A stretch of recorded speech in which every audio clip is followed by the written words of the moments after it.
Good afternoon, ladies and gentlemen. This is Straight to It. I am Clem Boogie. This is episode 16, I believe. Uh, Today, I have a good interview from a guy that I spent a lot of years with. I consider him a good friend, my pseudo younger brother. Uh, he is also my teammate. He's a he's a father. He's also a husband. But most importantly, he's just an all around great guy. He has an interesting story to tell, an interesting story to share. And I asked him, and that's what, good friends, good people in life do. When you call, they pick up. And when I called, he was ready for it. So without further ado, let me introduce you to Frank Moultrie. Hey, how you doing, man? Good Good. seeing you, man. Long Like, time. likewise. Yeah, Frank, you gotta, we connect here and there, social media. Like I tell a lot of people, social media is not really for us guys. I think Right. it's more geared towards like females. They're more into that. They post their Yeah. pictures and what they're eating or drinking and stuff like that. Right.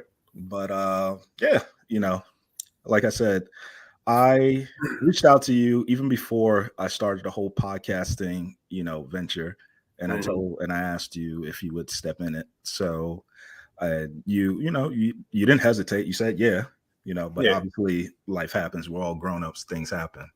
You just got to But schedule that time, man. That's all. true, yeah, very true. But like the last couple interviews with our other friends and other family, I like for you to do the same. Just peel the curtain back, open up the shade, and just talk about who Frank Moultrie is, how I got started, and where it's trending. Frank, it's on you. How I ended up in Philly, right? That's the crazy thing on the East Coast. There you go. Like you said, we met in college. Hmm.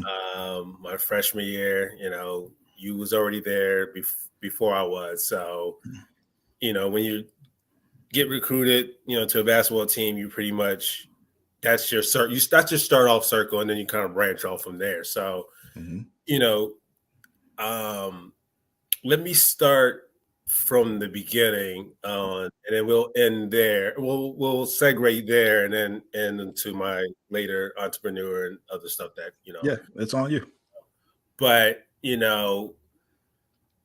Frank Moultrie, as a little kid, grew up in San Diego, California, on the West Coast. I was born and raised there. I was actually born in Oceanside, California.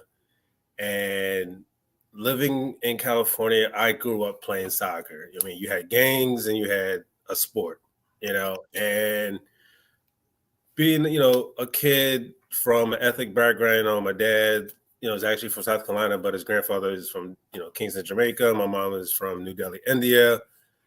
I was a small kid, and growing up, I had to find, like every other kid, I had to find what you're good at. And I always loved running. I was an energetic kid, and soccer. That was my first love. Soccer was my first love. So I had soccer, and I had the streets, and I was a bad kid growing up in California. Just the '90s, was just a tough era for for a lot of African Americans in small cities. And I was getting in trouble, but playing soccer at the same time, and getting in trouble. And my dad was in the service. He was in the Marines. He served 24 years, and he was always traveling. So that was my time. Like, okay, my dad is away. That's time for me to act up, because I didn't have a father figure there, Right. growing up as a kid, because he was always on tour. So his last time coming back, he was like, "Look, man, I can't keep doing this. I'm taking you guys to Japan." Right.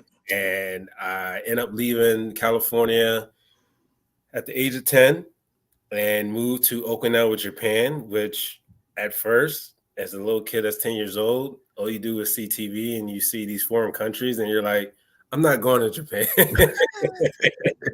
I'm like, all I see on TV is dirt roads, hay houses. I'm like, no, I'm not going. Like, I'm staying here with my uncles.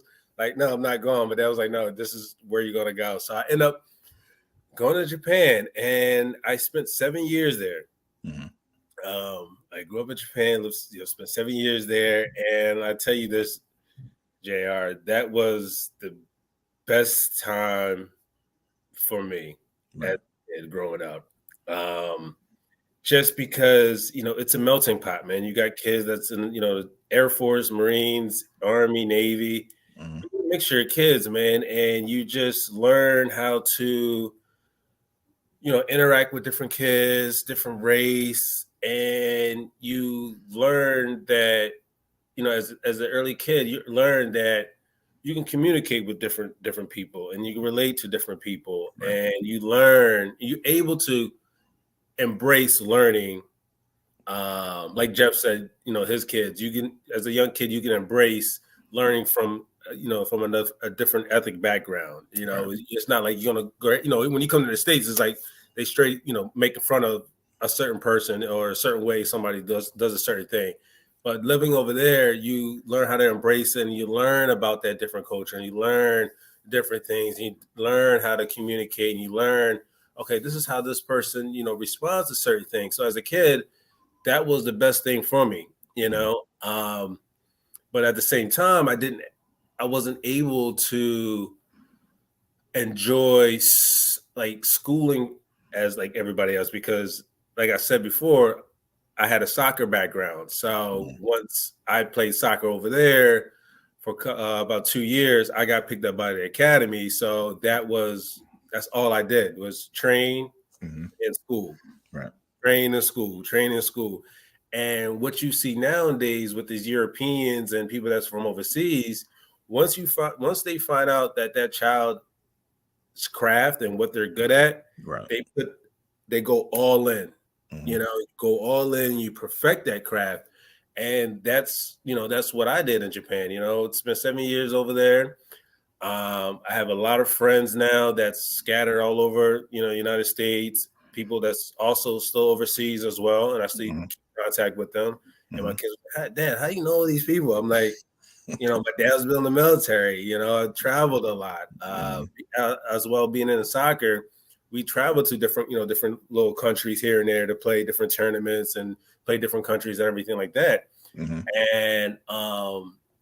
And like I said, I still keep contact with them and everything like that. And being over there was like an eye opener for me. And I totally changed, from being a bad kid to, looking at sports as an outlet, Mm-hmm. looking at school, seeing other kids getting awards and everything like that. You're like, oh man, I can do that, Right. And as a kid, I was always one of those kids where if I see somebody doing it, I was always this kid to say I could do it better. No, that's dope. I could do it, but I think I could do it better. Mm-hmm. And that's always been me, just because I was always an all around kid. I played so many different sports growing up as a kid. Mm-hmm.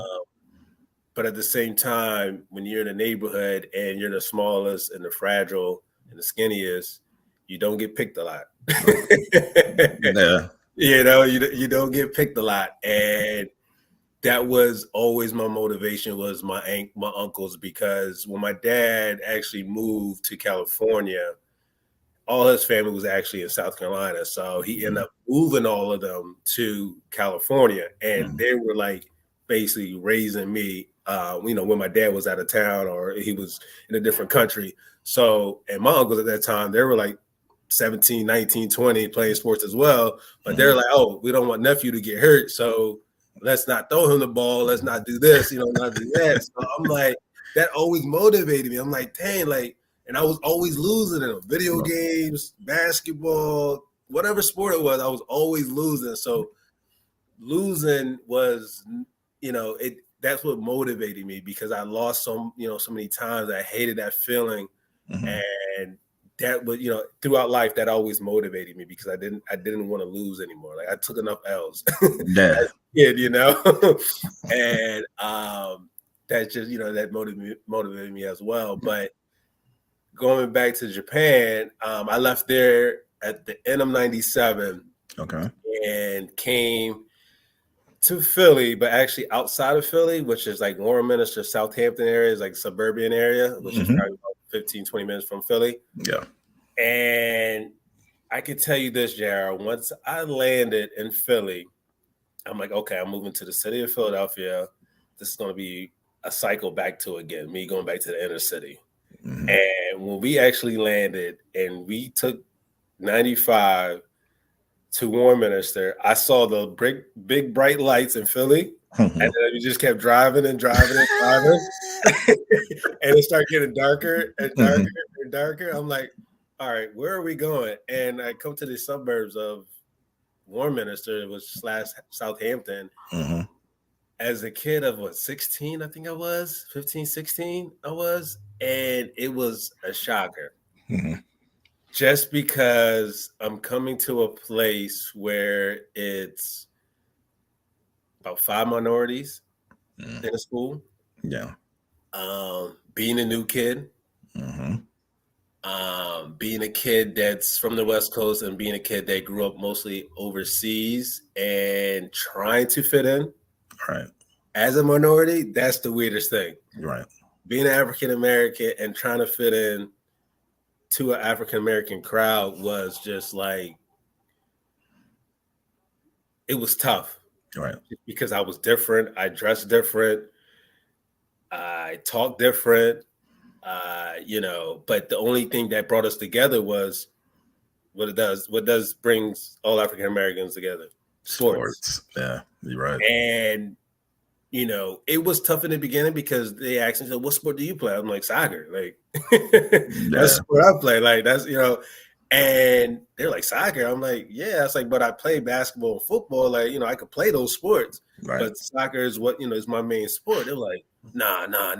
And when I actually tried out for the 8th grade team, I actually made it. Mm-hmm. And when I actually we practiced, it was kind of weird just because being on the African American on the team, being a new kid, being better than them, just because that's all I did in Japan. We practiced in there like 3 times a day. Right.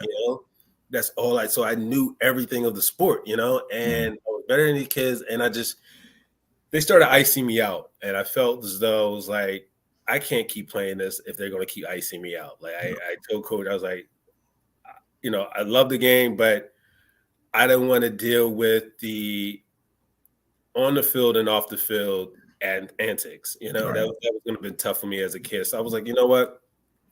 Let me try football. Let me try basketball. And I ended up, playing football for a little bit. Then when basketball season came around, they were like, yo, hold up. Like, you're good. Like, you really play basketball. I said, yeah. I said, all my life, like I played with my uncles and them, older people. So playing with kids was just like, it was easy. Yeah. Because, you play with adults, all your life being a young kid, when you start playing at your age, you're like, this is easy. So, I ended up playing basketball at Klinger Middle School, and I was averaging probably like 30, 35. Like, it was just easy. It was so crazy that when coach saw me play in a pickup game, he was like, "You're not trying out." He's like, "You're on this team. You're not trying out. You help me organize the tryouts." Right. Coach, like, I can't do that. My friends are trying out. Like, I can't be passing the ball and they looking at me like, yo, like, you the new kid. Like, what the hell? You're right. So, I ended up playing there. And then the high school coach came to, like, a lot of my games. And my last game, he was like, you're starting varsity when you come to Wilmington. I was like, no, like, I'm going to play with my freshman friends. Like, because you don't think about, as a kid, you don't think about like, all right, this is what I want to do. Varsity is, where I want to be, the long run and everything like that. Because you're a kid and you're living in the moment. And you're like, I just want to play with my friends. And he was like, no, you start varsity. So all my friends, we end up going to William Tennant, and they end up playing freshman ball. I end up playing varsity. So now I'm going to a whole nother new transition again, where I'm the new kid, the freshman starting varsity, where a team of juniors or sophomore juniors, and mostly juniors and juniors and seniors. My fault. Mm-hmm. Team. So they're like, all right, who's this freshman kid? Scrawny little kid. I was down there about probably 5'8", 5'9", Mm-hmm. and again had to fit in. Right. Sitting in front of the bus by myself. They're not passing me the ball, trying to ice me out, trying to do this, trying to do that. And at that time I started to fall in love for the game for basketball. And I knew that these kids was like literally not on my level. And throughout the practice, I gained the respect because I took everybody one-on-one. I accepted the challenge. I was a little kid, but they just, I accepted the challenge and I pushed them as well. So they were like, oh, this kid is not going to back down. Like, he's legit. Mm-hmm. So, freshman year it was tough, man. We won like 2 games my freshman year because the team was not organized. Team was just all about trying to get points, not organized as a team, and we had a new coach as well. So it was, it was all a learning experience and it was tough. Mm-hmm. And then sophomore year, those seniors left, and then I had about 2 seniors that was decent. I had a 6'6" center, and I had a 6'1" another guard. So it was legit, it was competitive, And then junior year, that's when I knew I was like, okay, it's my team. Like everybody's gone. I'm the oldest now. This is my team now, and we're gonna start making playoffs, states, and everything like that. Mm-hmm. Senior year comes, and now I have my freshman guys with me. Mm-hmm. My buddies, Anthony Silver, my first friend I ever met when I came to PA. We met in Klinger, and we've been friends to this day. Awesome. And I told him when I told him my senior year, I said, look, you're here now, and we're going to make a statement, and we're going to make a name for ourselves when we leave the school. And we end up winning the Suburban 1, first time ever in school history. Nice. Lost 1 game in our division. We went 21-1. And I'm making districts, and we end up losing right before district championships on a buzzer beater. Team that we beat twice. Yeah. Definitely hard. Definitely hard to beat a team 3 times. Yes, on a buzzer beater. And I had 44 that game, and I'm like, dang, like to lose because the team that we was playing in the district championship was Chester, and we beat them already. So we're like, all right, this is district champ. Like we about to make history here. And that was a tough blow, man. But I told the fella, I said, look, we still got states. Like this is it. This is this is where we're gonna make our run right here. And literally, right after districts, 2 weeks after that, I caught a blood clot. Damn. From falling, injuries, and I go in the hospital for like 2 weeks. And we playing, we end up having a bye. They end up winning their first game in states. I couldn't play that game. And then we ends up playing McCaskey right before Hershey. So this time they had Dustin Salisbury. They had, I don't remember. You remember the quarterback that Syracuse used to have from that with the McCaskey's? First name was Perry. He was a quarterback for Syracuse. He was from McCaskey as well. But they had him, and they had another 7'1" guy. Okay. So I literally get out of the hospital, and my doctor tells me, we got to limit your minutes, playing time. I'm like, we're in states, right? Right before Hershey, like state championships. Like, you're literally going to tell me I can't play. I'm limited minutes. Like, no, like I gotta play. Like, this is what I've been, working hard towards, Right. and, I'm like, I gotta play. So coach was like, look, we're not going to start you, but we're going to go as the game goes. If we need you, we're going to play you. And if we got to play you certain minutes, you let me know if we can do that. I'm like, all right, cool.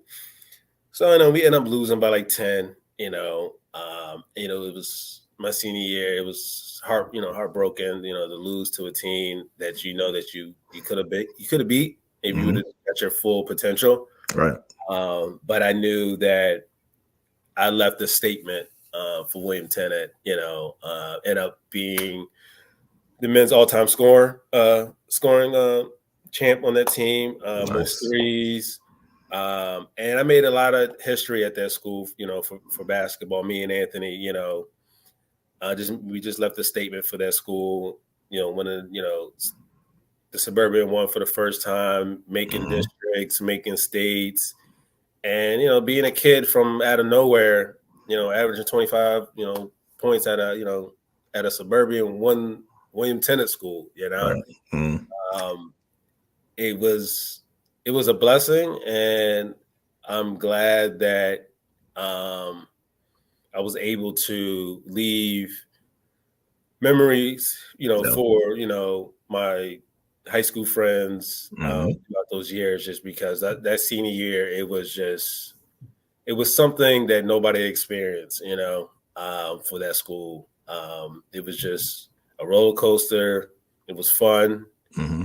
And I really, really, really enjoyed it. That's good. Being there. And that part, obviously, I known you for a lot of years. I didn't know that part. I knew, that you were Army brat, and I knew like the movement because me and you, we've had our private talks even from college and over the years. So I knew that part about you. So what, I know your dad is senior, Right. and I know you guys moved around a lot. I don't know how comfortable you are talking about it. I know about your mom. And how did that feeling sit with you when that all occurred? Like the dynamics of you and your mom and your dad.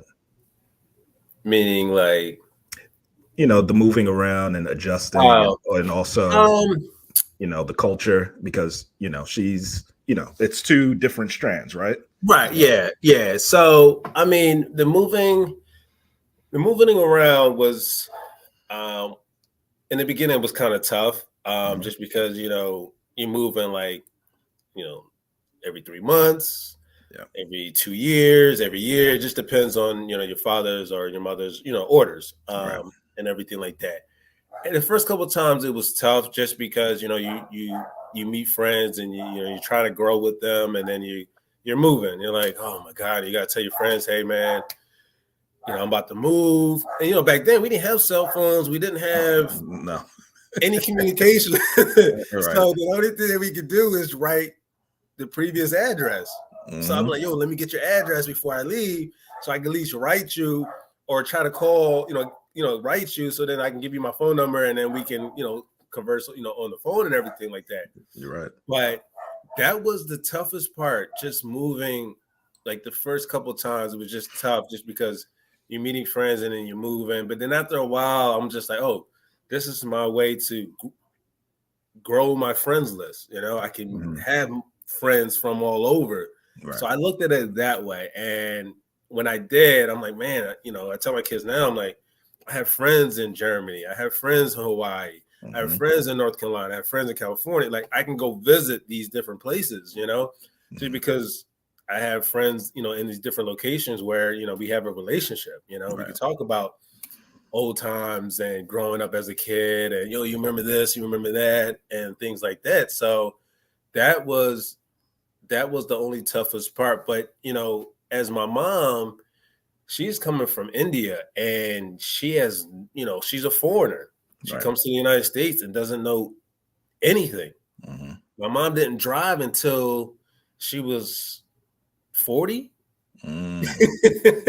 So, and going back to California, my mom, like I said, she was a foreigner when she came here. She didn't know when I had to start school. So I started school late. I'm like 6, 7 years old at home, and my dad comes home like, yo, what is he doing home? I'm like, I don't know. Like, you didn't tell me, he need to be in school. Right. So I had to repeat, Mhm. kindergarten just because I was just a hyper kid. So when I saw other kids, I'm like, I'm interacting with different kids. I'm just always hyper because I wasn't used to being around kids and with that, same type of energy. I was always around adults. Mhm. So, my mom had to learn how to adapt, to everything, just the whole American society and everything like that, and I think my grandmother, because my grandmother, she kind of helped my mom adapt, teach her how to cook. My mom was on her own when she was 16 in India. She was adopted by two missionaries. She actually doesn't know her real parents. So she left home at an early age. And, Mhm. you're a foreigner as well. Mhm. India is one of the highest population. And imagining being on your own 15, 16 years old Right. in India at that, Mhm. on those streets, and, my grandma kind of helped my mom learn how to cook, help her get a job, help her, try to fit into, to the American society. Right. And that was helpful for us because my dad was always away. So home was just like, as a kid, you're in and out of the house. You never wanted to be home. So Yeah. it didn't really have like a house structure. It was just always, being out and everything out like that. But my mom and dad, they was married for 21 years. I think, yeah, Mhm. 21, 23 years. And my senior year, they end up, getting no divorce, But Mhm. I'm glad that they stuck it out until, me and my sister, was able to finish high school, Right.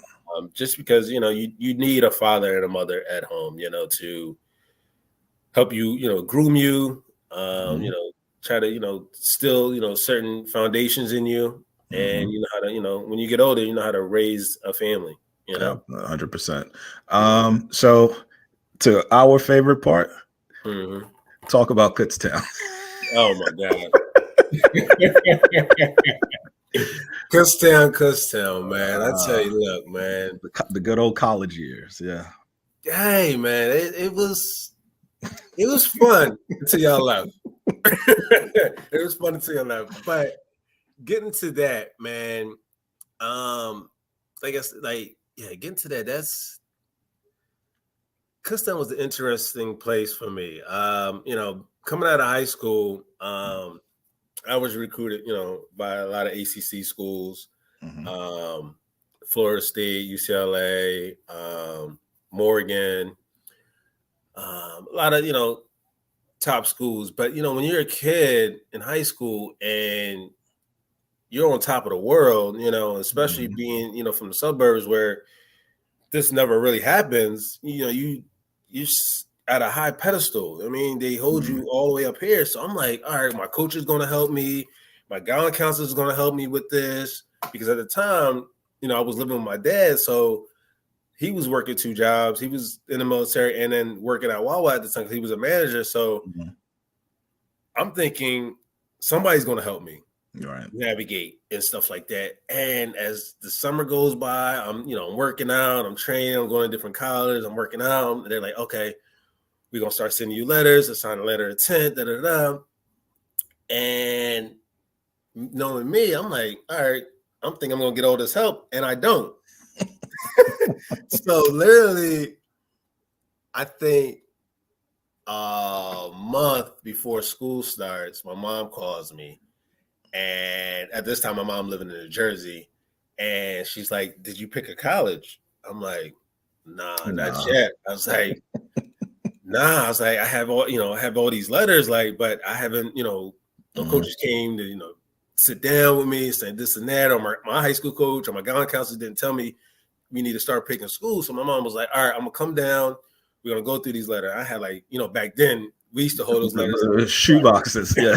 Yeah, I got it. bro, I had like 4 shoe boxes of letters, bro. Like literally. My mom was like, you had all these and you didn't do any. I'm like, mom, I didn't know. You know what I mean? Like I didn't know. So we're calling coaches, doing this, doing that. They like, oh no, we got somebody, they signed already. And just like Bilal, like literally a week before school starts, Mhm. my mom started calling all these different D2 schools that, because that was, I was like, Mom, call these D1s first, then we'll go to D2. Mhm. So I'm like, all right. She was like, okay. So she started calling these D2 schools, and they're like, okay, he can come here, he can, and we can check out the campus and everything like that. So I went to a couple of them, like IUP and Cal. I'm like, it's definitely way too cold up there. Like, I'm not.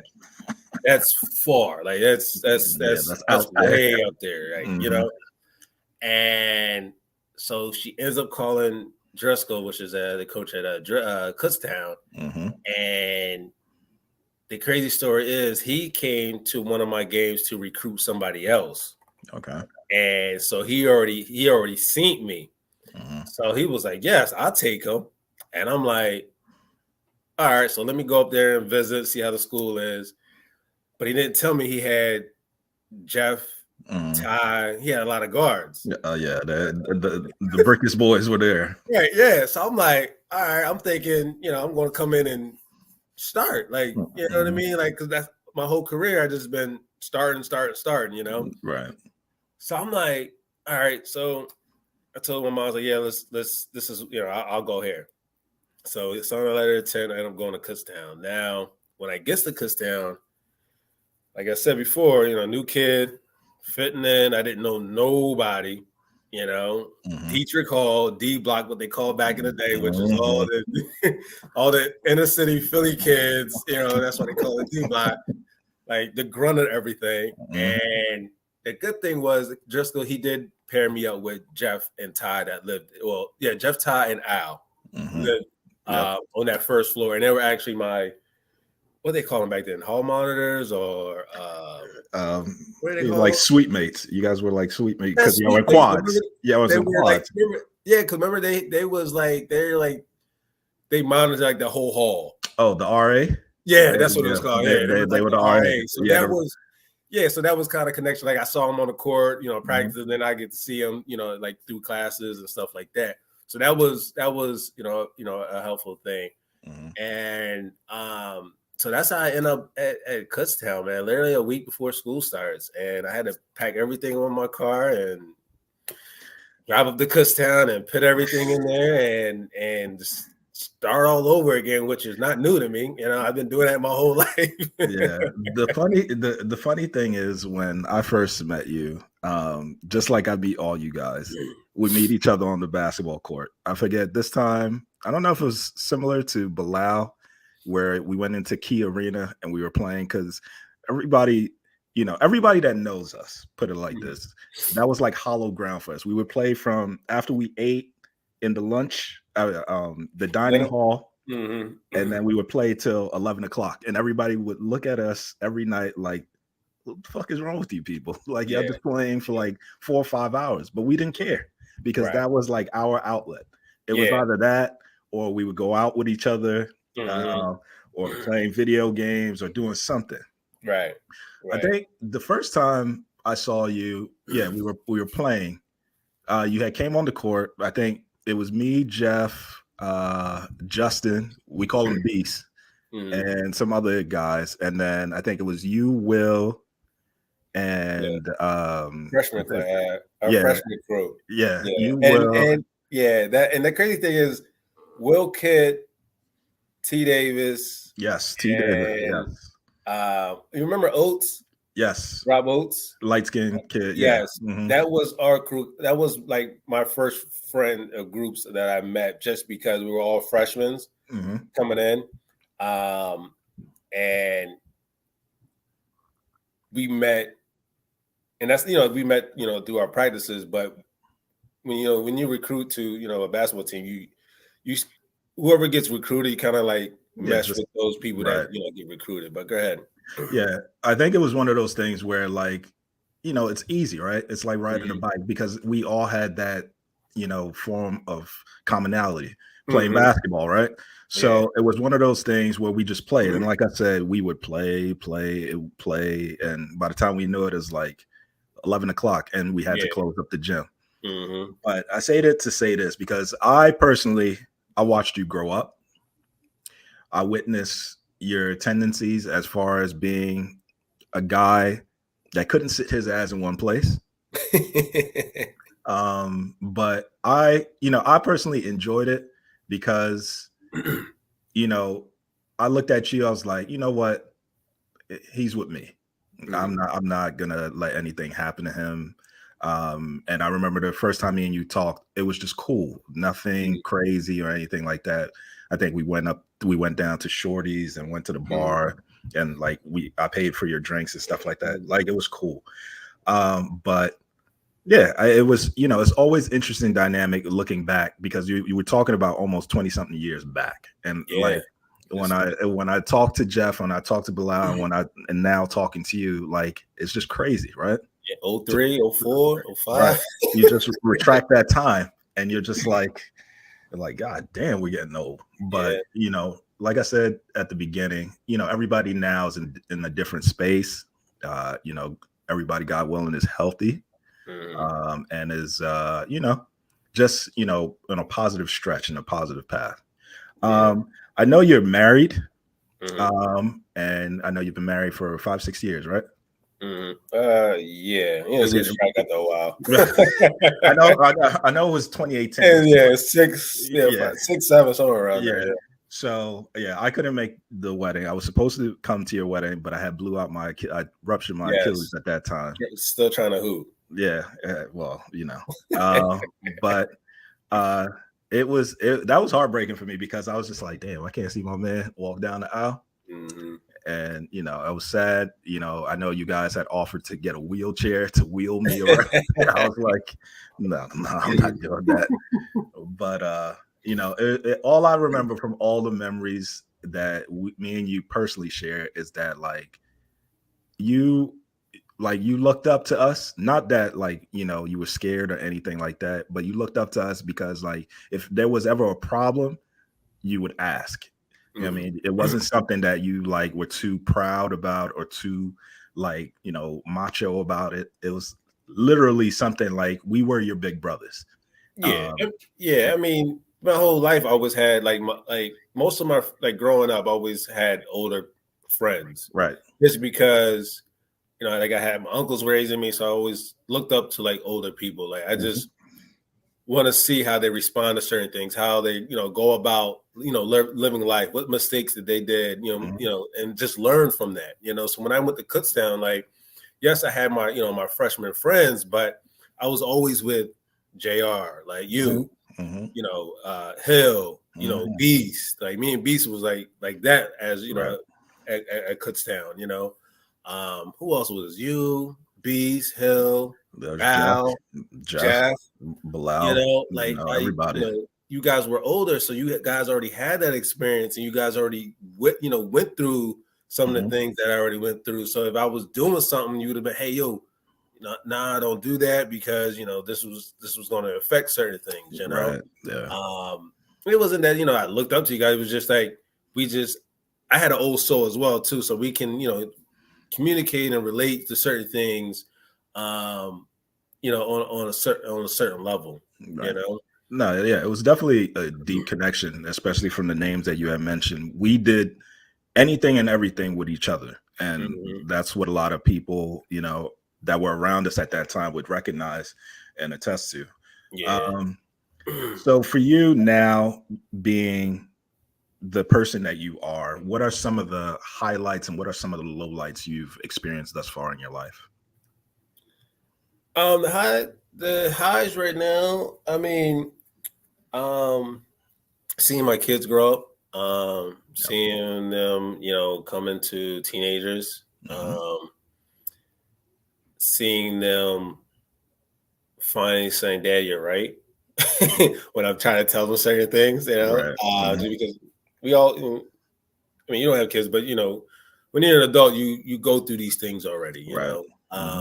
You know how it feels and everything like that. So seeing them come into their own is it's my highlight Hmm. and my highs, just because seeing them and getting, my son plays soccer and my daughter runs track, and Hmm. seeing them having that feeling of winning and playing sports and seeing them smile, seeing them have all this energy, it kind of ignites me. And we can, I can relate to them, and we have something in common. And that really, you know, is my high. Hmm. Is my high. But my lows, I would say, my college basketball career. Um, I think I could have not. I think I was held back from a lot of things, Hmm. just because it was a lot of things in play Hmm. I there. I agree because when I came back and people would give me the full report as to what you were doing, I would agree with the Yeah, statement that you're saying. I mean, you was there my freshman year. I've been coming from high school, starting being the guy, and then Hmm. coming to Kutztown being a freshman, sitting Hmm. then in almost every game, not getting any playing time, Right. and knowing that my coach was like, "Oh, he's a shooter." I'm not a shooter. Like I can shoot, yes, but I'm a scorer. I know how to score. Hmm. If you take my shooting away, I know how to. I know how to Right. get out on the break. I know how to go back door. I know how to move without the ball. Hmm.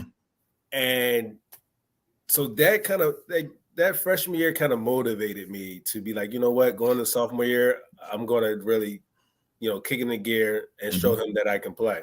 Right. And I don't. Was you at that Cal game when we finally beat Cal? No, I think I was gone by then. I'm not No, that wasn't. sure. No, I was a I'm not. sophomore. So this was Yeah. '04. Yes. Yes. I was there. I think I don't know if I Yeah, was because TJ there. was still there. TJ Yeah. was still TJ was there. still there. Yeah. Yeah. So yeah, this was yeah, '04, my sophomore year. Hmm. We end up beating Cal for the first time in like I don't know how many years because they always lose to Cal. Yeah. And that's when coach kind of let me loose. Hmm. And I had 26 Hmm. that game. And I'm like, I at that time I was like, you know what, I can play on this level. Like I always knew, you know what I mean? I'm like, all right, just give me the time and I can show you, I can play. But I guess at the time he didn't want to play two small guards at the, because he had Jeff at the point and he had me, Hmm. which was like he started me at the point, but then when he realized like he's scoring first, he Yeah. was like, all right, let me try to move him to the two. Hmm. Um, I think he just didn't want that combination, or he didn't know how to figure out that combination. Yeah, I I think think it was a lot of dynamics, especially, Driscoll, I didn't really see eye to eye with him a lot of the times. He's a particular person. I think anybody that's played basketball at Kutztown would tell you the same thing. football guy Yeah, playing coaching he basketball. correct. He looks at things differently, and that's putting it lightly. But I think what worked again, it's that like we all respected each other, right? Yeah. So it's one of those things. It's like it wasn't like jealousy. You just, you wanted your turn. You wanted to Right. like kind of step in and wanted If your turn and take on, exactly, exactly. And I think a lot of it is growth, and I think a lot of it is being able to adapt. And I think you did you did great. I totally adapt to that Yeah. that You- BS because I mean, bro, like I sophomore, I'm like, yo, I'm like 26 against Cal. Like they're like on the West, and PSAC back then was like the best division in Division II basketball in the United States. yeah. Like that was the best. If you play D2, PSAC was the best division to play in because they had a lot of those guys could have went D1. Yep. A lot of those guys. And Yeah. I'm like, and you look at me, when I came in, I was a buck 45. I was a buck 45, but when you love something and you know the game, like you don't see height, you don't see, you know what I mean? You just play the game, and that's how I play the game. And I think if he would have figured out a way how to play us, because we had a nice little five. I mean, you had Jeff at the one, Hmm. you put me at the two, you had Bobby at the three, you had TJ at the four, and you had Bilal at the Blood five. 5, right? I had range. Jeff was like quick, like Bobby, is a spot up shooter. That was hard to guard. Like I said, it was one of those things where I don't think he could put it together. And like maybe he's gotten better over the years. I don't know because I don't really keep up too much, especially after Yeah, you guys left. mm-hmm. So, but yeah, there was great combination. There's a lot of talent there in and out of that team, and but it's whatever at this point. All right. So getting back to your personal life, Mm-hmm. how you and your wife, you guys have been together for quite some time now. Yeah. What does that dynamic look like? How do you guys make it work? And what Wow, man. yeah, I mean, what is the when process you with you 2? when you find somebody that pushes you Mhm, and and you push them, mhm, it's a beautiful thing. We push each other. mhm, Um, we communicate. Um, if we don't see eye to eye, we talk it out. okay, Try to understand, the point of view. mhm, And my wife was, the best thing that ever happened to me. Just because we work so well together. okay, We like I said, we've been married about 6 years, and every year it's like we planting a brick, and we mhm, always growing, mhm, growing, growing, and we never still. We all just keep growing, and all a lot of my friends nowadays that they're like, "Dang man, like you here now, the next moment you here, and then the next moment you're there," and I'm like, right, "Yeah," because me and my wife, we always working, like right, because when we have kids, we're like we just want to make sure that everything is in order and in place where it's not like you know you ripping and running and trying to figure things out. We have things in order, so then like when you have kids, it's like okay, we can enjoy those moments. You enjoy raising them and everything like that. I had kids at an early age. Just like mhm. Jeff, Yeah, I remember. um, my senior year in college. So that was it's not easy. Mhm, That Jeff said, you're trying to figure things out. You're like, dang, all right, what I gotta do, because you don't know how to you're trying to figure it out at an early age, and it's mhm, tough. But me and my wife, man, we're a team, man. We work well together. We push each other. And sometimes I feel like it's a nag when you're just trying to relax and you mhm, got somebody nudging you and you're like, all right, you know what? All right, you're right. mhm. It's just like on a ball court. If somebody Yeah. play defense on you, and you're like, man, let me just chill. You're like, but this person keep going hard. You're like, all right, you know what? You're doing it for a reason. All right, let me go ahead and do this. Let me go do that. Or and my wife, she always like put things, ideas out there for me. Oh, why don't you try doing this? I'm like, all right, let me try it. And Mhm. I try it. Right now I'm trying to get my commercial real estate license now. So Okay, good. just something just to have. It's not like a main focus. It's just something to have. It's Right. just something to do, another source of income to come in. So Right, right. so That's it's just that's a like good one right there. have something where you sleep and you're making money. Mhm. Something Big like time. that. So she always, like I said, she always pushes me. She's my rock. I'm her rock, and we've been on a run right now, and we're going for another three-peat right now. Oh, all right. That's what's up. Now, my brother, I'm gonna give you a set of words, and I want you to tell me what they mean to you, and how if they have what impact they have on you. All right. Mhm. So the first word I got for you, loyalty. Loyalty. Loyalty. I mean, loyalty to me is friends that I have today. Okay. Um, from high school to college, and they've been my friends to this day. Good. They've been, we loyal to each other. We keep in contact. Whatever we talk about, we keep it within that person. It's not like, oh, you're going back and tell, Right. other group of guys or no. If I tell JR something, he knows, okay, he has that loyal rule with me that is just between me and him.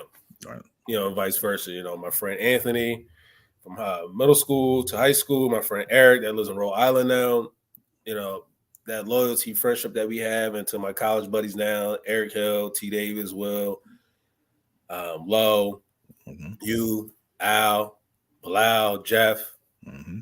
that bond, that loyalty bond that we have is just something that it's not going to be broken. You know, we might not talk for like 2 years, and then all of a sudden we see each other. It's like, That's boom. right. And my That's wife right. was like, "How you always get excited when you see them?" I said, "Babe, like, I'm not excited. Like, I'm not an exciting guy, but like when I see my bros, like we have history. Like, you know what I mean? We could Yeah. talk about certain things, and Mhm. it's just like we just pick off where we left off at. Yeah. It's just something natural. You I, don't get that with a lot of people. No, I completely understand. If you even ask my girl, she probably thinks I have no friends. Like I just hide and hibernate and do all that. But I think, especially for the women in our lives, they don't understand like it's different for us, right? We we just like a certain calm, a certain peace. Like Yeah, I'll yeah. go outside and do stuff every now and then, but which I know I have to get a lot better because I've That's been a crazy world told, out yeah, there, they man. she thinks I'm probably boring, and a time or two ago she was like, I think we need to get out this rut, so Mm. we'll work that out on another day. A vacation might be nice. Please don't give her any ideas. So the next word I have for you is compromise. Yeah. Oh, marriage, you gotta compromise Hmm. a lot, bro. Like I don't do much. I mean, at work, I run my business. I'm in the gym, Hmm. and I'm home. Right. And I play video games now, but that's it. I don't Right. watch sports like that because Hmm. basketball is going to a whole nother level. Football, if the Chiefs not playing, then I'm not watching it. Hmm. Just sports right now is just in a whole new atmosphere right now where it's not going very well. But Hmm. compromising in on a marriage, you have to compromise a lot just because she has her tendencies, I have my tendencies, Hmm. and you gotta give up certain things to make each other happy, Right. you know? And once they see that, then that's when things kind of lighten up where you can, I ain't gonna say do certain things, but you can get back into your little habits just because they see that you're compromising certain things to spend time with them or do this activity with them. They see that, Mhm. and in a marriage, if you don't compromise, it's gonna be a rough marriage. Jeff Yeah. can tell you that, and Bilal, they both Yeah. married. Yeah. I know a lot of things that they probably sacrificed, and they're like, oh man, like I Yeah. know they left a couple times. Yeah. You know, So the next word I have for you is trust. trust.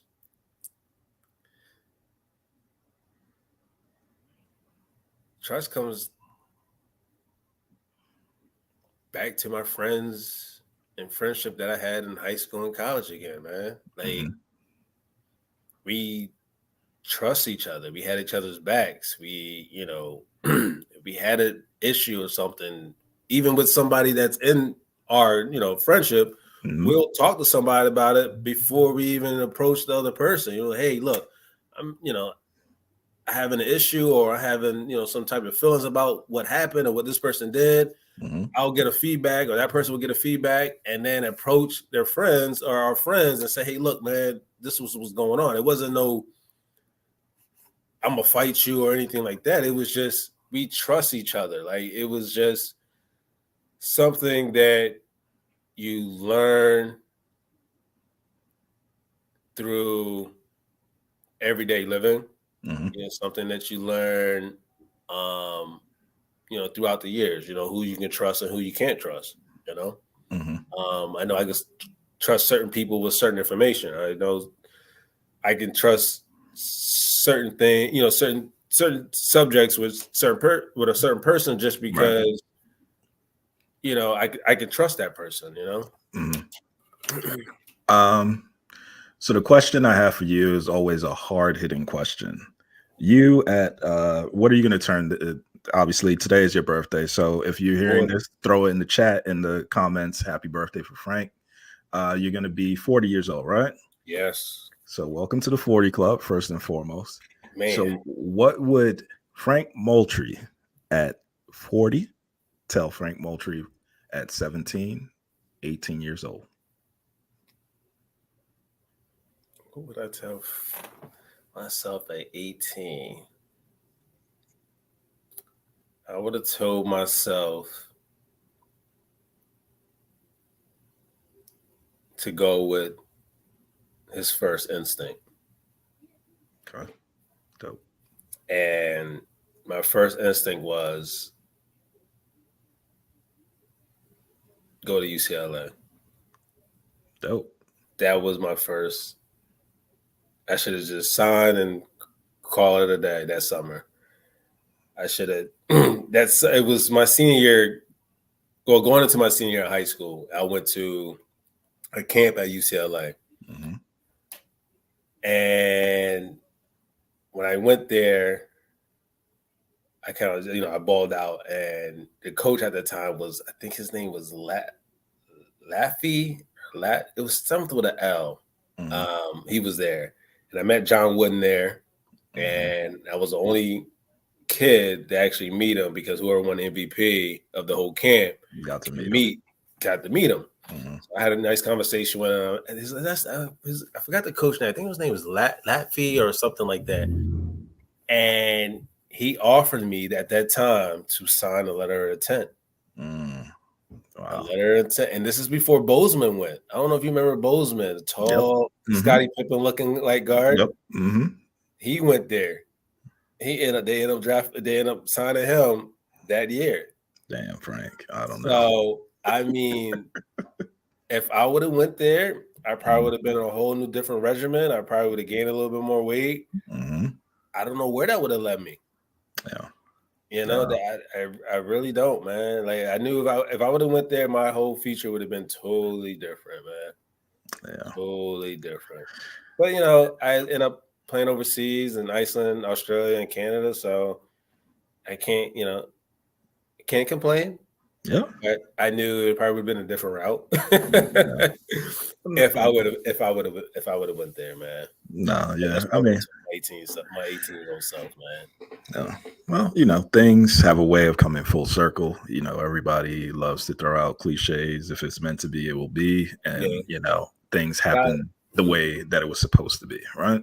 I would have met you guys. You're right. You would have been on this podcast, You're right.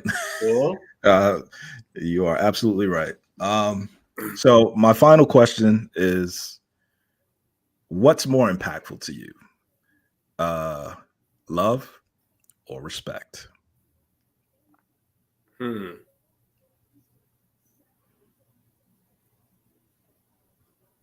What's more important to me, love or respect?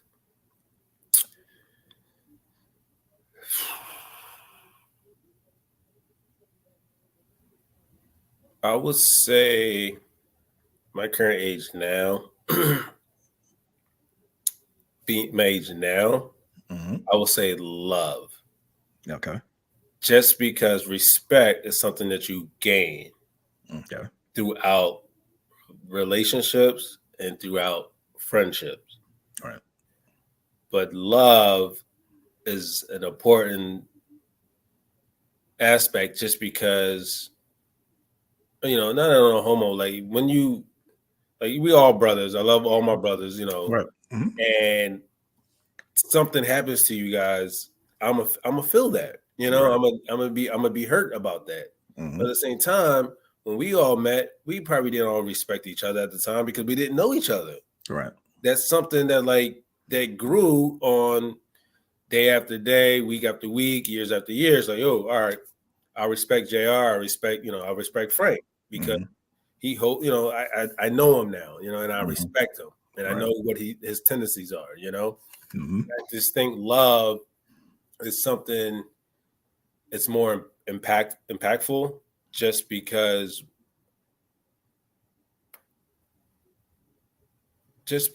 you can, when you love somebody, it's like you do anything for them. Right. You do anything for them. You make sure that they're taken care of.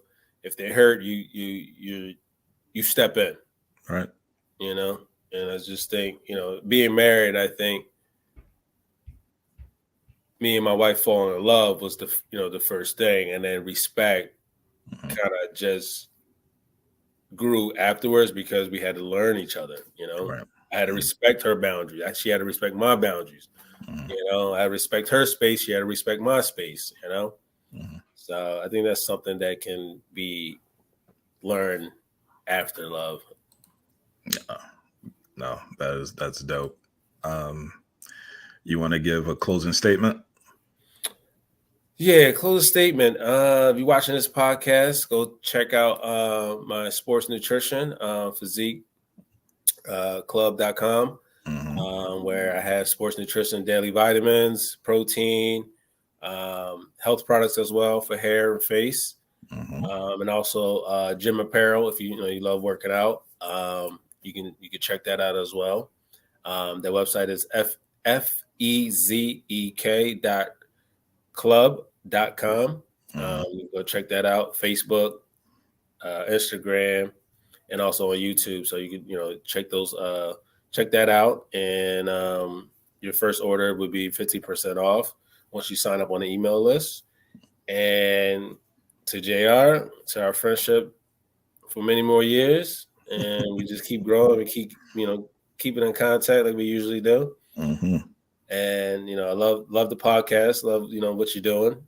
I know it's not easy. I know it's hard because you got to schedule time with yourself and whoever you're doing it with. So that's not easy, And you got to tell your wife or your girlfriend, hey, can you give me an hour and a half? Like, what do you do on podcasts? Like, come on, But I love what you're doing, man. Keep up the good work. I see you in the gym. I'm gonna send you something. I'm gonna send you some stuff.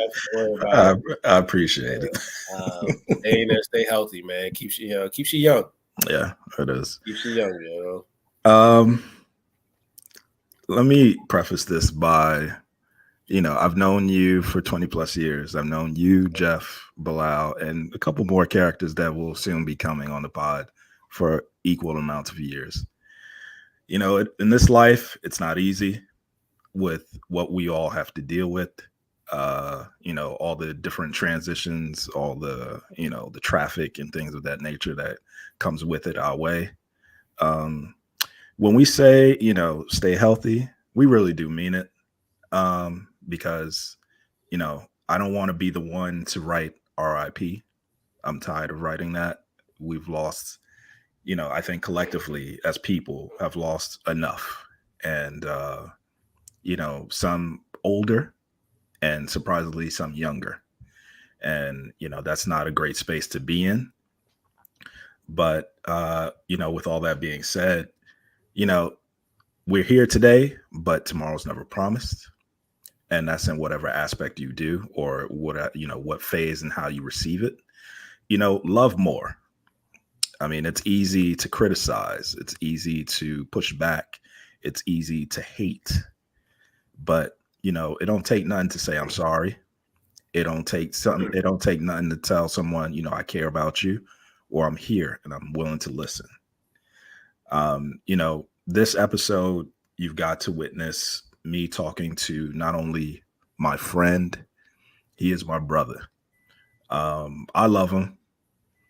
And he knows that. And he knows that there's nothing that when he picks up the phone or even text message that I wouldn't do. So that wraps up this episode. I want to thank Frank with the utmost respect. And I thank you, my brother. And we definitely have to link up and figure something out. All the fellas have to come together. We're in our 40s now. There is no excuse at this point. If we all have to just hop on a plane, we will do it. But with all that being said, like you said, just stay in touch, stay healthy, stay loved. Do what you have to do. I'm here. You need me. You know how to find me. And that wraps up this episode of Straight to It. Please like, share, subscribe, comment, ask Frank whatever questions you want. I'm sure he'll get to you with some answers. Other than that, everyone, have a good one.